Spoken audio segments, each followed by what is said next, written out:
South ఇండియాలోనే biggest sorry store మన Varahi silks మన విజయవాడ ఎంజీ రోడ్లో ప్రారంభం.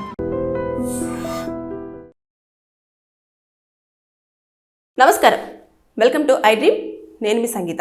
ఛత్తీస్గఢ్లోని రాయపూర్లో ఒక సంఘటన చోటు చేసుకుంది. అదేంటంటే ఒక బిజినెస్ మ్యాన్ అయిన టండన్ని అక్కడున్న మహిళా డిఎస్పీ అయిన కల్పన వర్మ 2021 నుంచి కూడా నేను నిన్ను ప్రేమిస్తున్నాను, నాకు నువ్వంటే చాలా ఇష్టం అని చెప్పేసి అతనితో ఉంటూనే తర్వాత అతని దగ్గర నుంచి వెళ్ళి చాలా వరకు మనీ అదేవిధంగా వస్తువులు తీసుకొని బ్లాక్మెయిల్ చేసింది అని చెప్పి అతను పోలీసులను ఆశ్రయించడం జరిగింది. నేను ప్రేమలో మోసపోయాను, నాకు న్యాయం చెయ్యండి అంటూ పోలీసులను అప్రోచ్ అయ్యాడు. అసలు ఏం జరిగింది అనేది మనం ఒక్కసారి తెలుసుకునే ప్రయత్నం చేస్తే, ఎవరైతే ఈ కల్పన వర్మ ఉన్నారో ఆవిడ ప్లస్ తర్వాత టండన్ కూడా 2021లో ఒక కార్యక్రమంలో వాళ్ళిద్దరు కూడా ఫ్రెండ్స్ అవ్వడం జరిగింది. దాని తర్వాత నుంచి వెళ్ళి కూడా ఫ్రీక్వెంట్గా ఇద్దరు కూడా కలవడము, దాంతోపాటు మాట్లాడుకోవడము, వారిద్దరూ ఎక్కువగా చనువుగా అన్ని షేర్ చేసుకోవడం, దీనివల్ల వారిద్దరి మధ్యలో కూడా ప్రేమ అనేది చోటు చేసుకున్న తర్వాత వారు చాలాసార్లు కలిసిన నేపథ్యంలో ఈవిడ ఏం చేసిందంటే అతని దగ్గర నుంచి వెళ్ళి 2 కోట్ల రూపాయలు క్యాష్ రూపేణ డబ్బులు తీసుకోవడం జరిగింది. అంతేకాదు 2 కార్లు, ఒక ప్లాటినం రింగు, ఒక చైను, ఇవి కాకుండా మళ్ళీ ఏం చేసిందంటే మా తమ్ముడిని ఎలాగైనా సరే సెట్ చేయాలి, నా దగ్గర లేవు అన్నా కూడా ఇంకా బ్లాక్మెయిల్ స్టార్ట్ చేసింది. ఎందుకంటే ఆవిడ దగ్గర అతనికి సంబంధించిన ఫొటోస్ కానివ్వండి, వీడియోస్ కానివ్వండి, లేదా కాల్ రికార్డింగ్స్ కానివ్వండి, మళ్ళీ మంచి పొజిషన్లో ఉంది, డిఎస్పీ స్థాయిలో ఉంది. కాబట్టి నన్ను ఏదన్నా ఒక దాంట్లో కేసులో ఇన్వాల్వ్ చేసేసి ఏమైనా శిక్షలు వేస్తుందేమో అని చెప్పేసి అతను ఆ బ్లాక్మెయిల్కు భయపడిపోయి అతని తమ్ముడిని సెటిల్ చేయాలి, ఎలాగైనా సరే అతని పేరు మీద ఒక పెద్ద హోటల్ అనేది కావాలి అని చెప్పేసి అంటే దానిని కూడా అతను ఇవ్వడం జరిగింది. ఇక దాంతో ఆగలేదు, మళ్ళీ ఇంకా డబ్బులు కావాలి, ఇంకా అది కావాలి అంటే ఇంకా నేను ఇది తట్టుకోలేను, నా వల్ల జరగదు అని చెప్పేసి ఎంత చెప్పినా కూడా ఆవిడ భయపెడుతూ అతన్ని హింసిస్తూ ఇలా చేయడంతో ఇంకా పోలీస్ స్టేషన్కి నేరుగా వెళ్ళేసి విత్ ప్రూఫ్స్తో చూపించాడు. ఈ మేడం నన్ను ఇబ్బంది పెడుతుంది, నా దగ్గర నుంచి ఇలా డబ్బులు తీసుకుంది అని చెప్పేసి మొత్తం చూపించాడు. అయితే ఇప్పుడు ఈ కేసులో ఆవిడ డిఎస్పీ కదా, పోలీస్ డిపార్ట్మెంటే కదా, వారికి ఏ శిక్షలు ఉంటాయా, అసలు ఏమి ఉండవు అంటే అట్లా కాదు. ఫస్ట్ ఎలా జరుగుతుందంటే స్టెప్ బై స్టెప్ ఒకసారి మనం చూస్తే లీగల్గా ఫస్ట్ ఆఫ్ ఆల్ ఆవిడ మీద వచ్చిన ఆరోపణలు నిజమేనా కాదా అనేది మొత్తం పూర్తి స్థాయిలో చూస్తారు. అంటే ఈ బిజినెస్ మ్యాన్ టండన్ అనే వ్యక్తి ఏం బిజినెస్ చేస్తున్నాడు, ఆ బిజినెస్కి ఏమైనా ఈవిడ డిపార్ట్మెంట్ నుంచి వెళ్ళి హెల్ప్ ఏమైనా చేయడం జరిగిందా, పర్మిషన్స్ ఇప్పించడం కానివ్వండి, లేదు అనుకుంటే అక్కడ ఏమైనా ఉంటే దానికి జరిగిన ఇల్లీగల్ యాక్టివిటీస్ ఏమైనా జరుగుతున్నా కూడా దాన్ని చూసి చూడనట్టు పట్టించుకోకుండా అక్కడికి ఎవరిని వెళ్ళనివ్వకుండా ఆపడం కానివ్వండి, డిపార్ట్మెంట్ నుంచి చేశారా లేదా, దాంతోపాటు ఏమైనా వీళ్ళిద్దరు బిజినెస్ పార్ట్నర్సా, ఇవన్నీ పూర్తి స్థాయిలో లవ్తో పాటు వీరిద్దరి మధ్యలో ఇంకా ఎలాంటి బిజినెస్కి సంబంధించిందా, లేకపోతే కుటుంబ పరంగా సంబంధించిందా, లేకపోతే ఏ రకమైన రిలేషన్షిప్ ఉందనేది ఫస్ట్గా చూస్తారు. దాంతోపాటు ఈ వీళ్ళు ఫ్రీక్వెంట్గా ఎక్కడెక్కడ ఏ ప్లేసులలో కలిశారు, ఎందుకోసం కలిశారు అనేది కూడా వీరిద్దరిని అడిగి తెలుసుకోవడం జరుగుతుంది. జరిగిన తర్వాత నిజమే, ఒకవేళ వీరు పోలీసు ఎంక్వైరీలో నిజమే అని తెలిస్తే ఫస్ట్ ఆఫ్ ఆల్ ఎవరైతే ఉన్నారో ఈ కల్పన వర్మను ఉద్యోగం నుంచి సస్పెండ్ చేస్తారు. అంటే ఆవిడ అధికారంలో ఉన్నప్పుడు ఎట్టి పరిస్థితుల్లో కూడా ఇలాంటి పనులు చేయకూడదు, చేసింది అని చెప్పేసి అక్కడ కొంచెం కన్ఫర్మేషన్ వచ్చింది అని తెలిసిన తర్వాత ఇలాంటి ఆరోపణలే కాదు, ఇది నిజంగానే ఇక్కడ ఇలాంటి పొరపాట్లు చేశారు, అంతేకాకుండా ఈ టండన్ అనే బిజినెస్ మ్యాన్ని నిజంగానే ఇలాంటి వాటికి భయాందోళనలకు గురి చేయడం జరిగింది అని చెప్పేసి కనుక కన్ఫర్మేషన్ వస్తే ఇమీడియట్గా ఆ ఉద్యోగం, ఆ బాధ్యతల నుంచి వెళ్ళి కొన్ని రోజుల పాటు సస్పెండ్ చేసి పక్కన పెడతారు. పెట్టిన తర్వాత ఇక పూర్తి స్థాయిలో దర్యాప్తు అంతా కొనసాగుతూ ఉంటుంది అన్నట్టు. సో కొనసాగిన తర్వాత ముందు అంతా అయిపోయిన తర్వాత అప్పుడు ఎఫ్ఐఆర్ అనేది చేసి దాన్ని బట్టేసి ఫైఆర్ అఫీషియల్స్ని కలిసి ఇప్పుడు నార్మల్ పర్సన్స్కి ఇలాంటి చీటింగ్లు కానివ్వండి, బ్లాక్మెయిలింగ్ కానివ్వండి, తర్వాత భయాందోళనకు గురి చేసేసి థ్రెటనింగ్ చేయడం కానివ్వండి, ఎలాంటి పనిష్మెంట్స్ ఉంటాయో అదే పనిష్మెంట్స్ వాళ్ళు ఏ స్థాయిలో ఉన్నా సరే అవే పడతాయి. కాబట్టి ఈవిడను కూడా మళ్ళీ పోలీసులు అదుపులోకి తీసుకున్న తర్వాత ఎంక్వైరీ చేస్తారు. ఆవిడ తర్వాత నుంచి ఆవిడ ఇచ్చే స్టేట్మెంట్ తీసుకుంటారు, ఇతను ఇచ్చే స్టేట్మెంట్ తీసుకుంటారు. వారిద్దరి మధ్యలో ఉన్న సంబంధం ఈ మొత్తం ఎవ్రీథింగ్ అంతా డన్ అయిపోయిన తర్వాత వారు కోర్టులో ప్రొడ్యూస్ చేస్తారు. చేసిన తర్వాత ఇంకా మీకు ప్రాసెస్ అంతా తెలిసిందే.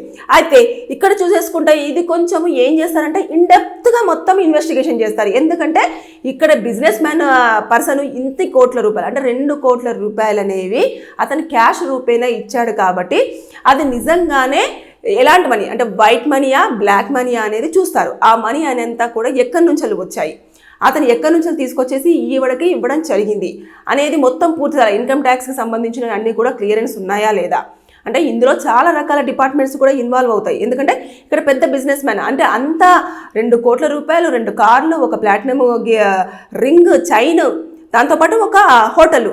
అంటే ఒకసారి ఆలోచించండి, ఇమాజిన్. ఇది కాకుండా ఇన్నర్గా ఇంకేం జరుగుంటాయి, వాళ్ళు కలిసినప్పుడు పెట్టే చిన్న చిన్న ఖర్చులు కానివ్వండి, వాళ్ళు వెళ్ళాలంటే బయటికి వెళ్ళాలంటే ఇవన్నీ కానివ్వండి, వాళ్ళు ఎక్కడైనా మీటింగ్ కావాలనుకున్నప్పుడు అయ్యే ఖర్చులు కానివ్వండి, ఇలాంటివి చాలా ఉంటాయి. కాబట్టి ఇంకా ఆవిడ ఏమైనా గోల్డ్ తీసుకున్నా లేదంటే ఇతను గిఫ్ట్ రూపేనా ఇంకేమైనా ఇచ్చినా ఇలాంటివన్నీ కూడా మొత్తం పూర్తి స్థాయిలో వారు రికవరీ చేస్తారు. అంటే ఇతని తరపు నుంచి ఏమేమి వెళ్ళినాయో ఏంటో అని. ఇంకొకటి ఏంటంటే అవి ఎవరి పేరు మీద ఉన్నాయి. గిఫ్ట్ చేసినప్పుడు కొన్నిసార్లు ఏం చేస్తారంటే ప్రేమ ఎక్కువ అయిపోయినప్పుడు ఇప్పుడు ఆ పర్సన్ మీద కాకుండా ఎవరికైతే గిఫ్ట్ ఇవ్వాలనుకుంటున్నారో ఆ పర్సన్ పేరు మీదనే అక్కడ చేస్తారన్నట్టు. పలానా నేను సంగీతకే గిఫ్ట్ రూపేణ ఇస్తున్నాం కాబట్టి సంగీత పేరు రాయండి అంటే ఆ వస్తువు నాదే, నేనే, అది మీరు డబ్బులు కట్టినప్పటికీ కూడా నేనే కష్టపడి సంపాదించుకున్నట్టుగా ఆ వస్తువు తనదే అన్నట్టు కిందనే వస్తుంది. ఇలాంటివన్నీ కూడా ఉంటాయి. కాబట్టి ఈ కేసులో పూర్తి విచారణ అనేది ఇన్డెప్త్గా చేసిన తర్వాతనే పనిష్మెంట్స్ అనేది ఉండడం జరుగుతుంది. ఇందులో ఈ కేసులో ఇంత పడుతుందని నేను ఎస్టిమేషన్ వేయడానికి లేదు. రీజన్ ఏంటంటే ఐఆర్ అఫీషియల్కి సంబంధించిన పర్సన్, డిఎస్పీ పొజిషన్లో ఉన్న పర్సన్ కల్పన వర్మ.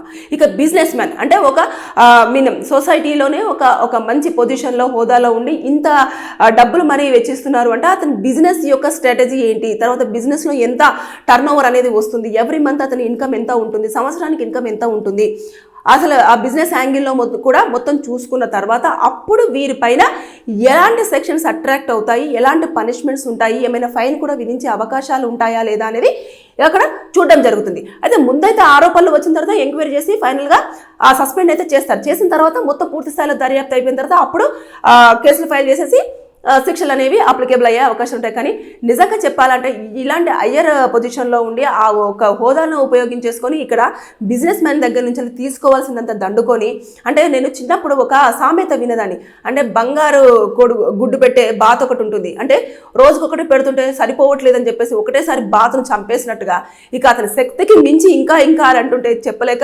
తీసుకొచ్చేసి పోలీస్ స్టేషన్లో కేసులు పెట్టడం జరిగింది. ఇక మీదట మొత్తం ఆవిడ ఏమేమి వసూలు చేసుకుంది, గతంలో ఇంకెవరితోనైనా ఇలాంటివి ఏమైనా బ్లాక్మెయిలింగ్ చేసిన దాని మీద కేసులు పెడతాను, నాకు ఇలాంటి డబ్బులు ఇవ్వండి అని చెప్పేసి డిమాండ్ చేయడం కానివ్వండి. అంటే ప్రేమ యొక్క పేరును యూజ్ చేసుకొని అంటే లవ్ చేస్తున్నాను అని చెప్పేసి ఇలాంటి మోసాలకు పాల్పడుతున్న వాళ్ళు కూడా ఏ పొజిషన్లో అయినా ఉంటారు. కాబట్టి అరే మంచి పొజిషన్లో ఉన్న వ్యక్తి నన్ను లవ్ చేస్తుంది, నా దగ్గరికి వస్తుంది అని చెప్పేసి కనుక మీరు అట్రాక్ట్ అయ్యారు అంటే అనవసరంగా నష్టపోవడమే తప్పించి మీకంటూ కొన్ని కారణాల వల్ల జైలు పాలు కూడా అయ్యే అవకాశాలు ఉంటాయి. కాబట్టి జాగ్రత్తగా ఉండండి. పూర్తి స్థాయిలో ప్రొఫైల్ తెలుసుకున్న తర్వాతనే, అన్ని క్లియర్గా ఉన్న తర్వాతనే అప్పుడు మీరు రిలేషన్షిప్ అనేది కంటిన్యూ చేయాలి అనుకుంటే మాత్రం అన్ని ఎంక్వైరీ చేసుకొని చేయండి. అంత తప్పించి మంచి పొజిషన్లో ఉన్నారు, నాకేం ప్రాబ్లం లేదంటే రిలేషన్షిప్స్ ఎప్పుడైనా సరే, ఏ చిన్న రిలేషన్షిప్ అయినా సరే, అది ఫ్రెండ్షిప్ దగ్గర నుంచి వెళ్ళి మ్యారేజ్ వరకు కూడా ఏదైనా సరే, ఇందులో చాలా రిలేషన్షిప్స్ ఉంటాయి. అంటే బాగున్నన్ని రోజులు చాలా బాగుంటాయి. ఒక్కసారి చిన్న గొడవ స్టార్ట్ అయ్యింది అంటే అప్పుడు నీలో ఉన్న మైనస్లు, వాళ్ళలో ఉన్న మైనస్లు, మీరు చేసిన తప్పులు, వాళ్ళు చేసిన తప్పులు, మనీ పరంగా ఉన్న మిస్టేక్స్, ఇవన్నీ కూడా బిజినెస్లో ఉన్న తప్పులు, తర్వాత ఏదైనా సరే అన్నీ ఇలా ముందుకొచ్చి పడిపోతాయి. అవి కేసులకు దారితీసే అవకాశాలు కూడా ఉంటాయి. ఇక్కడ జరిగింది అదే. కాబట్టి ఇలాంటివి కూడా మోసాలు జరుగుతున్నాయి. కాబట్టి అందరూ జాగ్రత్తగా ఉండండి, బీ అలర్ట్గా ఉండండి. మోసపోవడానికి మీరు ఎదురు వెళ్తున్నారే తప్పించి అబ్బాయిలు లవ్ అనగానే పరిగెత్తుకుంటూ వెళ్ళిపోయి అరే నాకు ఒక అమ్మాయి మెసేజ్ చేసింది, అరే నాతో అమ్మాయి మాట్లాడుతుంది, ఏ టైంలో అంటే ఆ టైంలో కన్వీనియంట్గా ఉంటుంది అంటే ఫస్ట్ 2 months, 3rd month నుంచి బ్లాక్మెయిల్ స్టార్ట్ అవుతుంది. సో బీ కేర్ఫుల్, బీ అలర్ట్గా ఉండండి. లేకపోతే అనవసరంగా నష్టపోవడం తప్పించి ఇంకే ఉండదు. జాగ్రత్త. Thank you. And for more videos, Please subscribe to iDream. Please subscribe to iDream. Please subscribe iDream. And please subscribe to iDream. For more videos, subscribe to iDream. please like, share and subscribe to the channel. Congratulations, iDream. Subscribe to iDream. Subscribe to iDream. So subscribe to iDream Media.